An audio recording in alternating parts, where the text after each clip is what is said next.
세월은 쉬지 않고 흘러갑니다.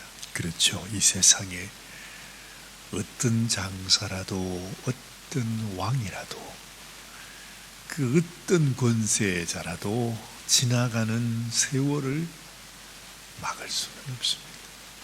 그 어느 누구도 세월 앞에서 항변할 수도 없고 저항할 수도 없습니다. 세월이 가면 인생도 가는 것이죠. 유대 백성들 중에 하나님 앞에 은혜를 입은 자들이 하나님의 특별한 은혜, 특별한 사랑으로 택함을 받고 또 하나님의 부르심에 자원해서 그 유대 땅으로 돌아갔습니다. 그런데 돌아간 세월이 또 오래오래 지나갔습니다. 몇 년이나 흘렀는지 어느새 그 유대 땅으로 돌아가서 성전을 지어서 하나님 앞에 감사하고 또 회개도 하고 하나님 앞에 하나님 우리가 이제는 바르게 살겠습니다. 또다시 하나님 앞에 멸망을 받는 그런 전철을 다시 밟지 않겠습니다. 생각해 보면 그 백성들에게는 얼마나 사무쳤겠습니까? 그냥 어떤 한 사람이 감동이 되어서 우리가 이러지 말자, 우리가 돌아가자, 우리가 죄악을 끊어버리자 했던 것이 아니고 그 백성들에게는 이미 오랜 세월 동안, 그죠? 수많은 세월 동안 자기들뿐만 아니라 자기의 아버지, 자기의 조상들 벌써 그 오랜 세월 동안 겪었던 말로 다 할 수 없는 고난과 시련, 하나님 앞에 징계를 받아 심판을 받아서 너무너무 참혹하게 멸망을 당했던 경험이 그들에게 있잖아요. 그래서 정말로 무섭구나. 우리가 하나님 앞에 범죄한 자가 되고 우리가 하나님의 말씀을 순종하지 못할 때에 다가오게 될 그 결과를 이들은 분명히 알고 있었습니다. 세월이 흘렀기 때문에 이제 그들도 다 세월에 썰려 지나갔습니다. 한 세대, 두 세대, 세 세대 다 지나갔어요. 그 세월 앞에 또다시 생겨나는 그 자손들. 근데 놀랍게도 그 자손들은 자기 조상들이 겪었던, 자기의 아버지들이 겪었던 그 아픔을 그래도 이 자손들의 마음속에 기억하고 있었다는 거죠. 물론 모든 사람이 다 그랬다고 우리가 말할 수는 없겠지만 그래도 보면 그 하나님의 은혜, 하나님의 말씀을 저버릴 수 없었고 우리는 하나님이 이름을 둔 하나님의 성전, 그 성전을 중심으로 하나님을 섬기는 하나님의 백성이라고 하는 사실을, 그래도 그들의 심령 속에는 그런 믿음이 있었던 것입니다. 그런데 성전을 짓게 된 지도 어느새 오랜 세월이 지나갔습니다. 이 느헤미야에게 들려온 소식, 그냥 벌써 이스라엘 백성들이 또다시 하나님 앞에 그렇게 회개하고 그 에스라와 함께 그렇게 그 장대비가 쏟아지는 가운데서도 우리가 하나님 앞에 이제는 회개하고 돌아가야 되겠다고 그렇게 결단했던 그 백성들이 세월이 지나감과 함께 또다시 성전에서 멀어졌다. 또다시 하나님을 향한 간절한 마음이 점점 더 사라지는 것입니다. 그래서 성전이 있기는 하지만은 성전을 사랑하는 마음 또다시 그냥 우리 주님께서 그토록 싫어하셨던 아주 외식하는 그런 모습으로 바뀌어져 가고 있었던 그런 상황이었습니다. 이제 그 소식을 느헤미야가 듣는 것입니다. 그들은 느헤미야에게 전해준 그 소식을 한번 저희들이 다시 읽어봅니다. 우리 1절부터 몇 절 더 같이 읽겠습니다. 스가랴의 아들 느헤미야의 말이라. 닥사스다 왕 제20년 기슬월에 내가 수산궁에 있는데, 여기는 페르시아의 수도입니다. 그 궁전에 있었는데 내 형제들 가운데 하나인 하나니가 두어 사람과 함께 유다에서 내게 이르렀기로, 내가 그 사로잡힘을 면하고 남아있는 유다와 예루살렘 사람들의 형편을 물은즉, 그들이 내게 이르되 사로잡힘을 면하고 남아있는 자들이 그 지방 거기에서 큰 환난을 당하고 능욕을 받으며 예루살렘 성은 허물어지고 성문들은 불탔다 하는지라. 이 소식을 전한 것입니다. 그래요. 또다시 무너지고 있어요. 또다시 무너지고 있는 것입니다. 더군다나 그 성벽이 없으니까. 물론 에스라를 통해서 성전은 지었는데 아직까지 성벽을 짓지를 못했어요. 얼마나 방해가 또 심했습니까? 그 페르시아의 왕을 통해서 성전을 짓기는 했지만은, 그러나 그 이후에도 끊임없이 아주 그 주변에 있는 민족들, 이스라엘 사람들을 미워하는 사람들의 침공이 끊임없이 있었다는 사실을 우리가 알게 되는 것이죠. 성벽이라도 있으면은 그들과 함께 싸우기라도 할 텐데, 이건 뭐 성벽을 지을 수 있는 그런 상황이 되지 못했어요. 그러니까 지어져 있는 성전조차도 자꾸만 허물어지는 것입니다. 왜냐하면 이 악한 원수들이 와서 어찌하든지 저 성전을 무너지게 하기 위해서 끊임없이 전쟁하고, 끊임없이 침략하고, 끊임없이 이런 어려움을 주니까 말이죠. 너무 어려운 가운데 있다는 소식을 이제 느헤미야에게 소식을 전한 것입니다. 그랬더니 느헤미야가 4절 말씀에 내가 이 말을 듣고 앉아서 울고 수일 동안 슬퍼하며 하늘의 하나님 앞에 금식하며 기도하여 이르되, 하늘의 하나님 여호와 크고 두려우신 하나님이여, 주를 사랑하고 주의 계명을 지키는 자에게 언약을 지키시며 긍휼을 베푸시는 주여 간구하나이다. 이 느헤미야의 기도는 참 유명한 기도입니다. 하나님 앞에 이런 상황에서 어떻게 기도해야 하는가, 그 기도의 표본을 가르쳐주는, 그리고 하나님 마음을 감동하게 했던, 그래서 이 느헤미야 성경이 기록이 된 것이겠지요. 이 느헤미야의 마음 속에, 그의 기도 속에 무엇을 배울 수 있는가? 우리도 기도할 때 하나님이 어떤 분이신가 하는 것을 우리가 잘 알고, 하나님 당신은 이런 하나님이십니다. 언약을 기억하시는 분이십니다. 긍휼을 베푸시는 분이십니다. 하나님이 누구신가를 기억하는 것이 참 소중하구나 하는 것을 알게 되는 것입니다. 우리도 하나님 앞에 기도할 때 그냥 하나님 내게 이거 해주세요, 이거 해주세요, 아시지요? 내가 어떤 고통을 받고 있는지 아시죠?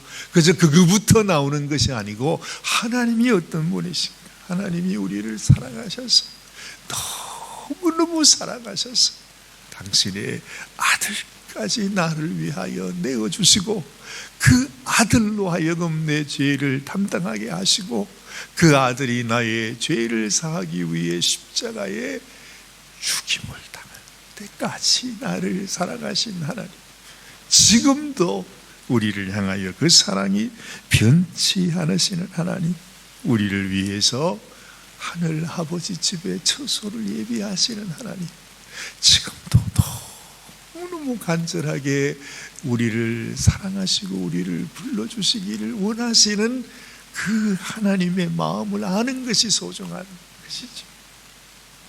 그러면 정말로 우리가 하나님이 어떤 분인지를 알면 그 다음의 기도는 하나님이 우리를 그렇게 사랑하는데 그렇게 우리를 향하여 하나님이 은혜 베풀어 주시기를 원하시는데 나머지는 하나님께 일일이 구할 필요도 없는 것이죠. 우리의 필요한 것을 하나님이 이미 다 아신다 했습니다. 먼저 기도라는 것이 그런 것 같아요. 기도는 하나님의 그 사랑, 나를 향하여 얼마나 하나님이 당신의 자비를 베풀어 주기를 원하는지를 기억하는 거예요. 그것만 기억하면 나머지는 우리가 기도 안 해도 상관없어요. 이미 하나님 앞에 하나님, 나는 당신의 것이네요. 당신에게 가장 귀한 보배가 바로 나네요. 그것만 알면 되는 거죠.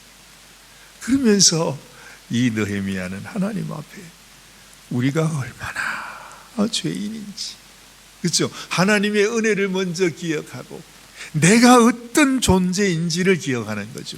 내가 어떤 존재입니까? 사랑받을 만한 존재입니까? 내가 하나님께 은혜를 입을 만한 존재입니까? 아니잖아요. 우리는 죄밖에 지은 것이 없는, 우리뿐만 아니라 나와 나의 아버지, 나의 조상 대대로 하나님 앞에 그렇게 은혜를 받았음에도 끝까지 하나님을 순종하지 못했던, 하나님의 마음에 못을 박았던 인생이라는 사실을 그는 기억하는 거죠. 그래서 느헤미야가 그렇게 고백을 하지 않습니까?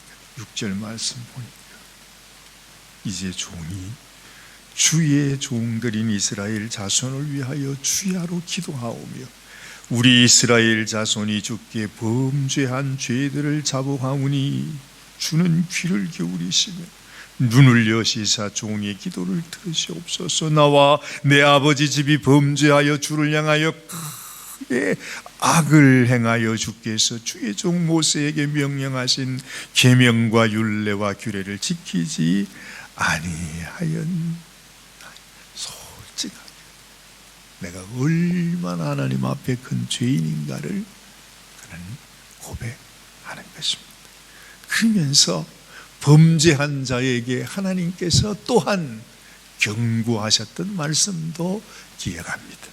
우리가 죄를 범했을 때 하나님이 어떻게 하신다고 말씀하셨죠? 이미 약속하신 거예요. 8절에 옛적에 주께서 주의 종 모세에게 명령하여 이르시되 만일 너희가 범죄하면 내가 너희를 여러 나라 가운데서 흩을 것이요 9절에 만일 내게로 돌아와 내 계명을 지켜 행하면 너희 쫓긴 자가 하늘 끝에 있을지라도 내가 거기서부터 그들을 모아 내 이름을 두려고 택한 곳에 돌아오게 하리라 하신 말씀을 이제 청하건대 기억하옵소서. 하나님이 그렇게 약속하셨다는 거죠. 너희가 나를 버리면 너희는 다 흩어져 살 것이다. 하나님이 그냥 징계하시고 심판하신 것이 아니라 하나님이 이미 약속하셨던 말씀을 그대로 이루시고 있는 거죠. 세월이 흘러가도 그 수많은 세월을 우리가 돌아다 보면 모든 것이 다 하나님의 말씀이 이루어지는 과정이구나 하는 것을 알게 되는 것입니다. 또한 그들이 그렇게 범죄한 가운데서도 하나님 앞에서 회개하고 돌아오면 우리가 하늘 끝에 있을지라도, 그렇죠? 저 바다 가장 깊은 곳에 우리가 있을지라도 하나님은 그 한 사람을 끝까지 당신의 집으로 다시 데리고 오실 것이라고 하시는 하나님의 말씀을 지금 하나님께서 이루시고 계시는 것을 느헤미야는 알고 있었다고 하는 사실이죠. 그러면서 이렇게 말합니다. 10절에 이들은 주께서 일찍이 큰 권능과 강한 손으로 구속하신 주의 종들이요 주의 백성이니이다.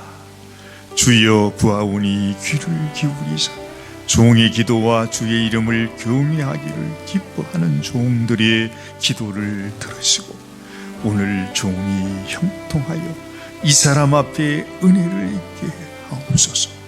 하였나니 그때에 내가 왕의 수하나니 되었나이다. 이 느헤미야가 뭘 위해서 기도했지요? 이렇게 보면 알게 돼요. 하나님, 지금 하나님의 성전이 무너지고 있다는데, 또다시 이 백성들이 이런 고통 속에 있다는데, 하나님 나를 사용하여 주세요.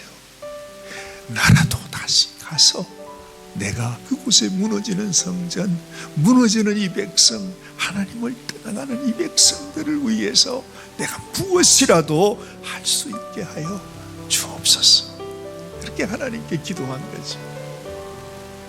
그러면서 내가 아닥사스다 왕 자신이 술관원으로 섬기고 있는, 이 술관원이라고 하면 지금으로 말하면 이제 왕의 가장 가까이에서 왕을 수종되는 왕의 비서실장과 같은 그런 아주 높은 관리이지요. 그런 느헤미야가 하나님, 내가 이 관직을 내려놓고 이스라엘로 돌아가서 하나님 무너지는 유대 백성들의 성전을 내가 다시 세워주기를 원합니다. 하나님 나를 사용하여 주옵소서. 그렇게 표현해요. 그렇게 하나님께 기도했더니 하나님께서 자신을 그 왕의 신복이 되는 은혜를 주셨다. 이렇게 표현하고 있는 것입니다. 그걸 보면은 이 느헤미야는 알았습니다. 하나님께서 나를 사용하시기 위해서 나에게 이러한 은혜를 베푸시는 것이구나. 이 모든 것이 하나님의 일을 위해서 하나님이 뜻을 두고 하나님께서 나에게 이런 축복을 하고 계시는구나 하는 것을 고백하고 있는 것이죠. 느헤미야의 기도. 참으로 우리 삶 속에서도 우리가 이 느헤미야처럼 하나님께 기도할 수 있다면, 우리가 기도하는 중에 하나님께서 우리도 하나님이 축복하셔서 우리에게 필요한 권세도 주시고 물질도 주시고 또한 더 큰 은혜도 주시고 하나님께 쓰임 받을 수 있는 그런 인생이 되게 하시겠구나 하는 생각을 하게 되는 것입니다. 우리 마음속에도 하나님, 나도 느헤미야처럼 이런 기도를 드릴 수 있는 당신의 귀한 성도가 되게 하여 주옵소서. 기도하는 이 아침이 되시기를 바랍니다. 하나님 아버지, 감사합니다. 오늘 아침에도 하나님께서 주시는 느헤미야를 통하여 하나님의 그 귀한 살아계신 역사를 우리가 다시 깨닫게 됩니다. 한 사람의 기도, 한 사람의 결단, 한 사람의 간절한 소원, 그것을 사용하셔서 하나님 당신이 원하시는 당신의 귀한 역사, 기적의 역사를 이루시는 하나님을 우리가 다시 기억하오니, 하나님 우리에게도 이러한 마음, 이러한 믿음, 이러한 기도를 허락하셔서 하나님 당신의 귀하고 선한 일들이 우리를 통해서 이루어질 수 있도록 하나님 역사하여 주시옵소서. 오늘 이 아침에도 우리가 하나님 앞에 이 기도의 제단을 올려드리는데, 하나님 우리의 기도에 귀를 기울이시고 하나님의 그 약속을 기억하시고 우리 하나님의 이루시고자 하시는 귀한 뜻이 우리의 삶 속에서, 우리의 가정 속에서, 하나님 우리의 교회 안에서 이루어질 수 있도록 주여 저희들을 긍휼히 여겨 주시옵소서. 우리 주님 예수님의 귀하신 이름으로 감사하며